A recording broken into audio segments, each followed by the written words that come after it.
인사부터 드리도록 하겠습니다. 아이들 논술 가르치는 강사 이호범입니다. 반갑습니다. 감사합니다. 감사합니다. 네, 오늘 제가 좀 드리고 싶은 말씀, 또 이제 같이 나누고 싶은 말씀은 이제 6평 이후에 좀 현실적으로 어떤 걸 해야 될지에 대한 판단이었으면 좋겠습니다. 일단은 이제 앞에 홍보부장도 말씀하시고 뭐 스님들 다 말씀하셨는데 입시에서 가장 예쁜 건 사실 논술 시험을 안 보는 거예요. 사실은 논술 시험을 안 보고 끝낼 수 있으면 그게 제일 예쁜 거잖아요. 사실. 그러니까 역으로 논술 시험을 볼 수밖에 없어서 보는 거잖아요. 근데 그 준비를 아까 임 선생님이 말씀하신 것처럼 계속 하기 싫어해서 안 하고 있다가 수능 끝나자마자 대부분이 한다는 거예요. 사실. 이게 현실이긴 합니다. 그러니까 제가 이제 그 아이들하고 또는 이제 부모님들한테 말씀드릴 때 논술 경쟁률이 되게 높아 보이긴 하지만 뭐 이게 형식 경쟁률이 일단은 신문지상에 보도가 많이 되니까 되게 높잖아요, 사실은. 뭐 한양대 같은 경우에는 인문 같은 데는 뭐 200대 1까지 가기도 하니까. 근데 실질 경쟁률 따지면 낮기도 하고. 근데 저는 현실 경쟁률을 생각해 봐야 된다고 생각해요, 저는. 그러니까 어떤 애들이 논술 시험을 보는 거냐? 어떤 애들이 논술 시험을 볼 수밖에 없는 거냐? 학교 한두 개를 상정해 놓고 좀 생각을 해 보자고요. 연세대만 놓고 생각을 해도 어떤 친구들이 연세대 논술 시험을 볼까? 물론 연세대를 가고 싶은 친구들이 시험을 치르려고 준비를 하고 노력을 하겠죠, 사실은. 근데 이 연세대에 원서를 쓸 수 없는 아이들도 있지 않겠습니까? 실은 진입 장벽이 아예 없기 때문에 내가 뭐 내신이 낮거나 또는 수능을 못해도 연세대 원서를 쓰는 건 실은 문제는 안 돼요. 그럼에도 불구하고 쓸 수 없는 친구도 있긴 하죠. 연세대 붙으면 안 되는 애들이 있지 않겠습니까? 그런 애들이 있긴 있죠. 그죠? 그러니까 이를테면 내가 잘만 하면 뭐 서울대 가겠는데 이런 생각을 하고 있는 애들은 연세대 원서를 쓸 수가 없잖아요. 수능 전에 치르는 대학이기도 하니까. 그런 친구들이 어떤 수준에 있는 거냐면 3월이나 5월이나 6월 또는 9월의 모의고사를 봤을 때 배치표상에서 서울대, 연대, 고대, 심지어 성대, 서강대 라인까지의 배치표를 받은 친구들이에요. 서강대 배치표를 받아도 한두 개만 더 맞으면 정시에서 좀 괜찮은 기회가 있을 수 있겠는데 라는 생각을 할 거란 말이에요.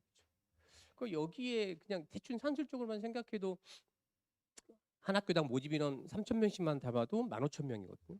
여기에 정시 경쟁률 4대 1만 잡아도 6만 명 정도가 사실은 극강의 실력을 갖추고 있는 애들이 연세대는 쓸 수가 없는 거예요. 사실. 또 연세대에 쓸 필요가 없는 애들도 있습니다. 육학종으로 서울대, 연대, 고대가 가능한 애들이 있을 거 아니에요. 뭐 그런 애들이 있겠죠. 뭐 휘문에도 있고 뭐 용인에도 있고 뭐 대원에도 있고 이렇지 않겠습니까? 특목자사가의 극상위권 애들은 안 쓰는 거예요. 이 연세대 논술 쓰는 친구들은 사실은 수능 지표나 또는 학생부 지표에서 연세대에 갈 수 없는 애들이에요. 사실. 그런 친구들끼리 경쟁을 하는 거예요. 그리고 가장 극심한 건 현실 경쟁률이 가장 극심한 건 이 논술을 그 누구도 잘할 수가 없다는 겁니다. 제가 애들한테 얘기해요. 1년을 수업을 들어봐라. 이걸 할 수 있는지. 이렇게 비아냥거리면서 얘기하진 않습니다. 여튼 안 돼요. 이거는. 아이들 입장에는 지나치게 폭력적인 겁니다. 왜냐하면 단 한 번도 학교에서 시험을 본 적이 없어요. 이 비슷한 시험을 학교에서 봐야 됩니다. 중간고사나 기말고사를 경험하면 아이들이 어떻게 해야 되는지를 알 수가 있어요. 근데 이건 단 한 번도 경험을 못 해본 거예요. 실은 그래서 아이들이 논술을 어떻게 해야 될지도 또 어떻게 하는 게 잘하고 있는지도 사실은 판단을 못 합니다. 그저 하라고 하니까 하는 것 같고 학원에 보내니까 뭐 하고 문제 풀으면 문제 푸는 거예요. 사실. 그래서 논술에서 가장 중요한 건 실은 현실적으로 그런 공부의 깊이를 아주 높게 가져갈 수가 없어요. 국어나 수학의 영어처럼. 그래서 어떤 영역보다 논술은 진짜 실전의 시험이 되게 중요합니다. 그러니까 논술을 공부하는 것과 논술 시험을 보는 건 완전히 천지 차이예요. 완벽하게 다릅니다. 근데 우리 아이들이 놀라우리만큼 논술 공부밖에 안 합니다. 준비를 하는 애들마저. 그래서 사실 준비를 하는 애들과 준비를 하지 않는 애들이 차이가 사실 많이 없는 거예요. 그리고 논술 시험의 합불의 원리도 잘 몰라요. 잘하면 붙고 못하면 떨어진다고 생각해요. 그렇지 않을 수도 있습니다. 이를테면 인생 최고의 글을 쓰고 떨어지기도 하고요. 정말 쓰레기 같은 글을 쓰고 붙기도 합니다.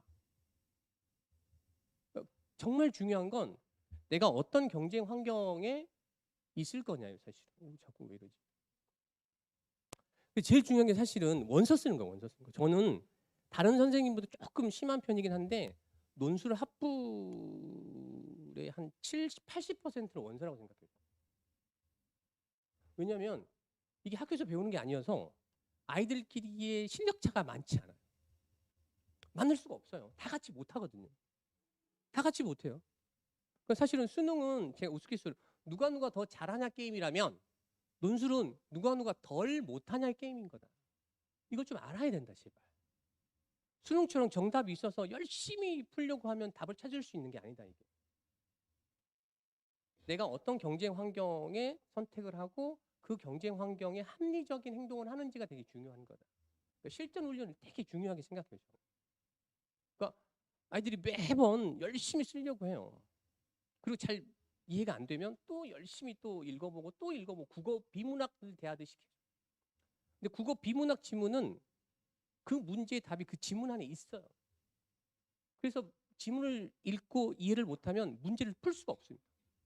논술은 애시당초의 지문에 아무것도 없어요. 그러니까 아버님도 논술을 배워본 적은 없지만 논술 무슨 생각하는 시험이라고 하는 것 정도는 아실 거잖아요. 그렇죠? 생각하게 만드는 시험인데 지문 안에 답을 넣어놓겠습니까? 그냥 힌트가 되는 쪼가리 몇 개만 있는 거예요. 그 나머지는 다 추론해 보는 거거든요. 근데 국어 비문학 대하듯이 무슨 말인지 잘 모르겠는데 또 읽어봐요. 이상한데 또 읽어봐요. 이 행동을 언제까지 하냐면 이해가 될 때까지 하는 게 아니에요. 사실. 이해를 할 수 있는 지문이 아니니까. 그냥 시간이 쫓길 때까지 하는 거예요. 시간이 쫓길 때까지. 실은 매우 쾌적한 환경에서 좋은 긴장감을 가지고 풀어도 잘 쓸 수 있을지 없을지 모르는 시험인데 스스로를 극강의 긴장 상태에 빠뜨려 놓고 시험을 보려고 하는 거예요. 그러니까 시간이 쫓기니까 마지막에는 어떤 일까지 벌어져요? 1번 문제의 첫 번째 문단의 글씨체와 마지막 문제의 마지막 문단의 글씨체가 달라져요. 이걸 어머님들이 채점한다고 생각해 보세요. 어떤 게 예측될 수밖에 없어요? 시간에 쫓겼겠구나, 얘가. 시간에 쫓겨서까지 마지막까지 풀었는데 되게 좋은 내용이다라고 하면 수능은 점수를 주는 거예요. 볼펜을 굴려서 찍어도 답이 맞으면 OMR 카드로 인식을 해요. 정답이라고. 그러니까 논술은 이 문제를 잘 풀었는지 못 풀었는지 채점자는 관심이 없습니다. 기본적으로 지식을 묻는 시험이 아니어서 그렇습니다. 혹시 논술 시험에 출제 범위가 있다는 얘기 들어보셨습니까? 출제 범위가 없어요. 출제 범위가 없는 시험이 지식을 물을 수는 없어요. 즉 지문에 들어있는 내용의 깊이 있는 이해를 물을 수가 없다고요. 문과 학생들을 대상으로 하는 언어논술 시험인데 이과 애들이 주로 보는 물리학 지문도 나오고 천체 물리학 지문도 다 나와요. 다. 생물학 지문도 다 나온다고. 동양 고조도 나오고 서양 고조도 나오고 현대 철학도 다 나옵니다. 이걸 우리 아이들이 이해할 수 있을 거라는 기대를 가지고 문제를 낸다? 그렇진 않죠. 그냥 논술 시험은 실은 지문의 내용의 깊이는 이해보다는 논리적인 형식을 되게 중요하게 생각해요. 이렇게 말씀드리면 조금 이해하기 좀 편하실 수 있는데 이를테면 우리가 평화라는 주제로 시를 쓰는 대회에 참여했다고 가정을 한번 해볼게요. 근데 어머님들이 평화를 주제로 하는 노벨 문학상을 10번 타고 남을 만큼의 뛰어난 소설 한 편을 썼다고 가정을 해보자고요. 이 대회에서 수상 또는 입상할 수 있겠습니까? 아니죠. 안 됩니다. 시를 쓰라고 그랬잖아요. 그러니까 평화라는 내용을 운율이 있는 언어에 집어넣어서 말해줄래? 라고 얘기했는데 플로크성에 집어넣어서 말을 했잖아요. 채점을 안 해주는 거야. 그러니까 내용이 어긋나서 답을 쓰지 못하거나 또는 풀이를 못하는 경우는 없어요. 사실. 아이들한테 물어보면 10중 8구. 야, 국어 비문학 지문이 어렵니?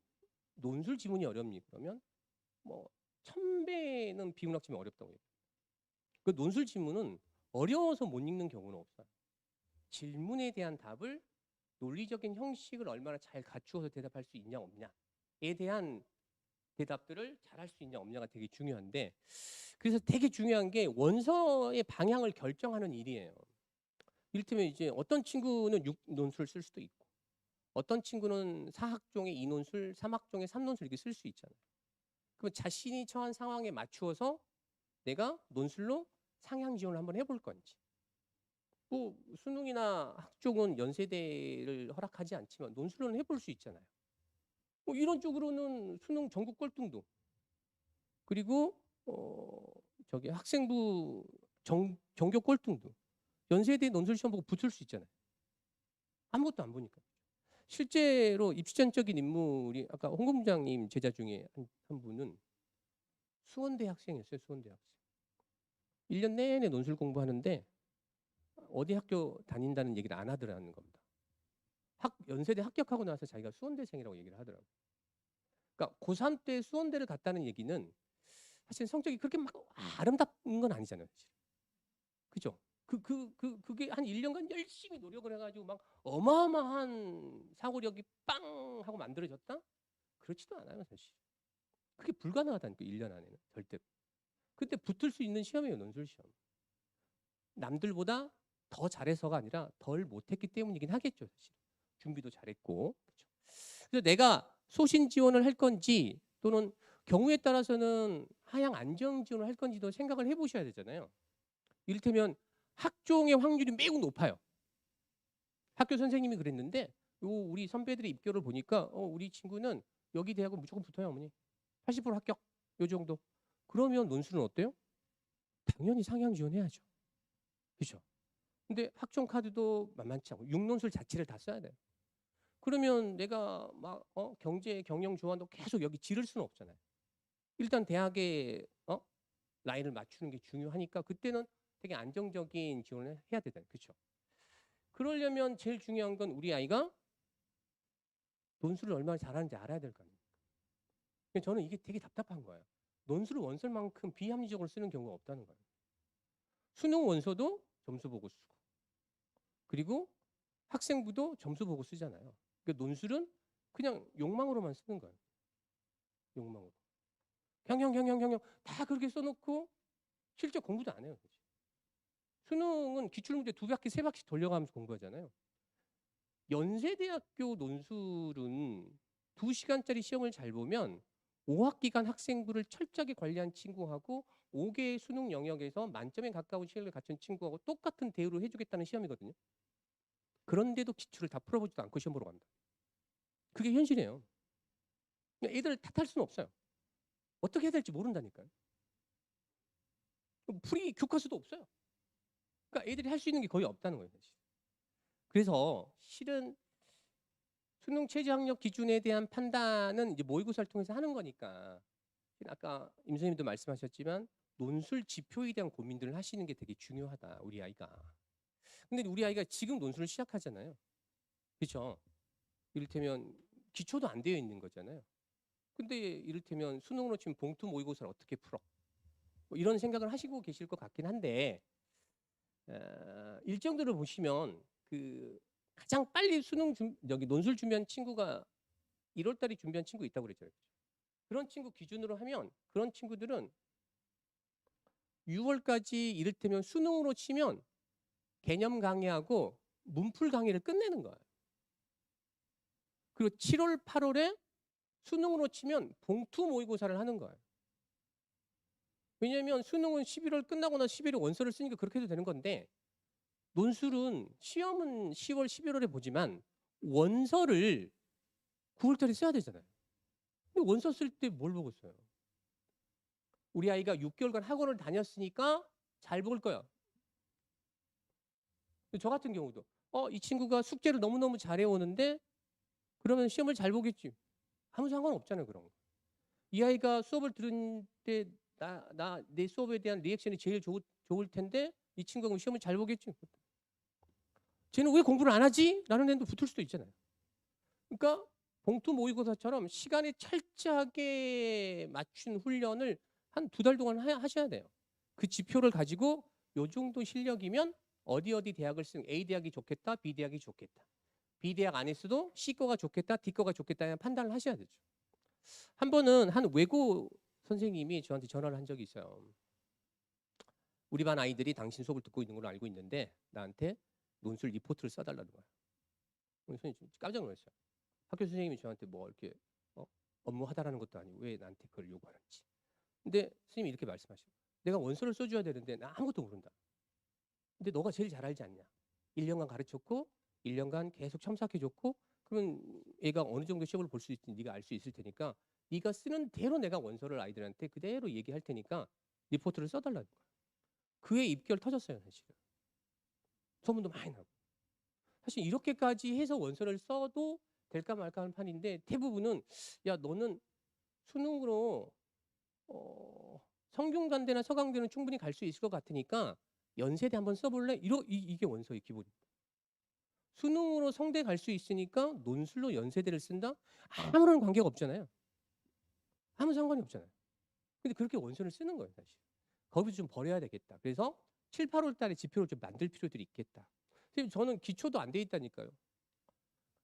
우리 아이가 기초가 안 된 거지 시험의 일정이 우리 아이에 맞춰줄 리가 없잖아요. 늦게 시작했으면 그만큼 저는 이상적인 얘기 안 할게요. 늦게 시작하면 늦게 시작만큼 보완을 하셔야 돼요. 그러니까 이를테면 남들이 개념 강의 따로 듣고 실전 강의 듣고 그다음에 봉투 모의고사 하면 이걸 하면 동시에 같이 하셔야죠 사실. 뭐 강의를 여러 개 들으라는 얘기가 아니라 그런 목표의식을 가지고 수업에 임할 수 있어야 된다는 거예요. 나는 이제 시작했으니까 천천히 해야지. 절대 안 됩니다. 9월 달에 원서를 써야 되니까.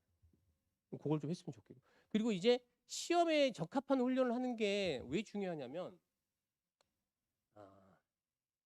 이게 완벽한 극단적인 상대평가의 게임인 거예요. 그래서 내가 엄청 잘 쓰더라도 옆에 놈이 한 1점이라도 더 잘 쓰면 걔가 붙는 거고 내가 엄청 못 쓰더라도 옆에 놈이 나보다 1점 덜 못 쓰면 내가 붙는 거거든요 사실은. 근데 아이들은 문제를 보고 어려우면 그냥 공부하듯이 계속 덤벼드는 거예요. 실은 포기할 건 포기하고 점수는 놓을 건 놓고 내가 가질 수 있는 점수는 가져야 되고 이 훈련을 해야 되거든요 사실은. 그러니까 논술 시험에서 가장 어려운 난이도는 시간이에요. 시간. 총량의 시간이 중요한 게 아니라 시간을 맞추는 연습을 하게 되면 어떤 경험을 하게 되냐면 특정 시간대에 내가 뭘 해야 되는지를 결정하는 연습을 자꾸 하셔야 돼요. 사실. 근데 늦게 시작한 친구들이 대부분 문제만 푸는 거예요. 문제만. 저는 논술 문제를 어려워서 못 푸는 경우는 없다고 생각해요. 아이들 첨삭 받을 때 되게 반응이 이렇습니다. 이러. 선생님 무슨 말인지 하나도 모르겠어요 라는 애는 1도 없어요. 진짜. 완벽하게 상식적인 것들입니다. 근데 왜 저 생각을 내가 풀 때는 생각이 안 날까? 이 정도예요 사실. 그것을 아이들이 어떻게 하면 잘 대응할 수 있는지를 실전 훈련을 통해 좀 하시는 게 좋을 것 같고 그래서 복습을 좀 많이 하는 게 좋아요 어머니들.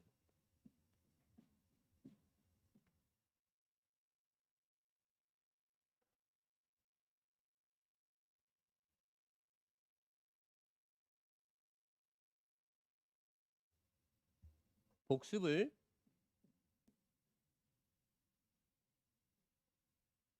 그래서 강의 안에 이제 뭐 임선생님이나 뭐 현경 선생님이나 봉 선생님 다 똑같은데 사실 논술을 그렇다고 일주일 내내 할 수는 없잖아요 사실은.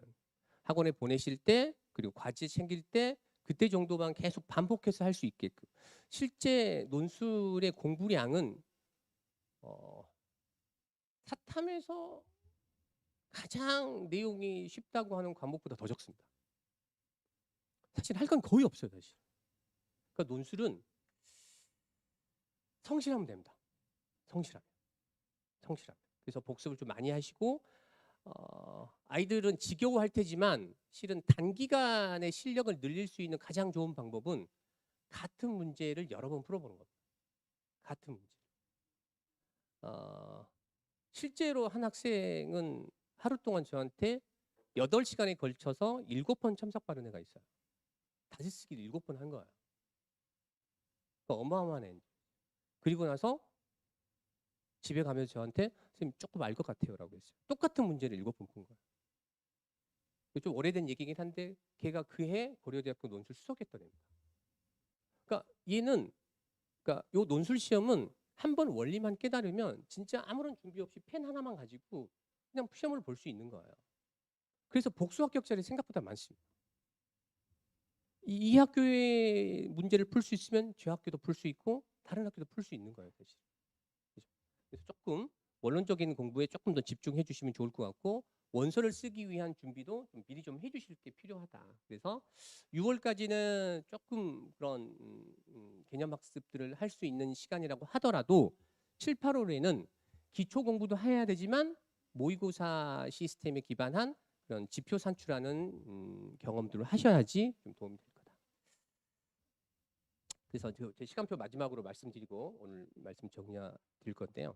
그 혹시라도 그 기초의 부족함을 느끼시는 분들, 늦게 시작하시는 분들은 모의고사반을 공부하시면서 여름방학 때 짧게라도 기초 유형 특강 정도는 따로 들어주시는 게 도움이 될 것 같다는 말씀 마지막으로 드리면서 마치도록 하겠습니다.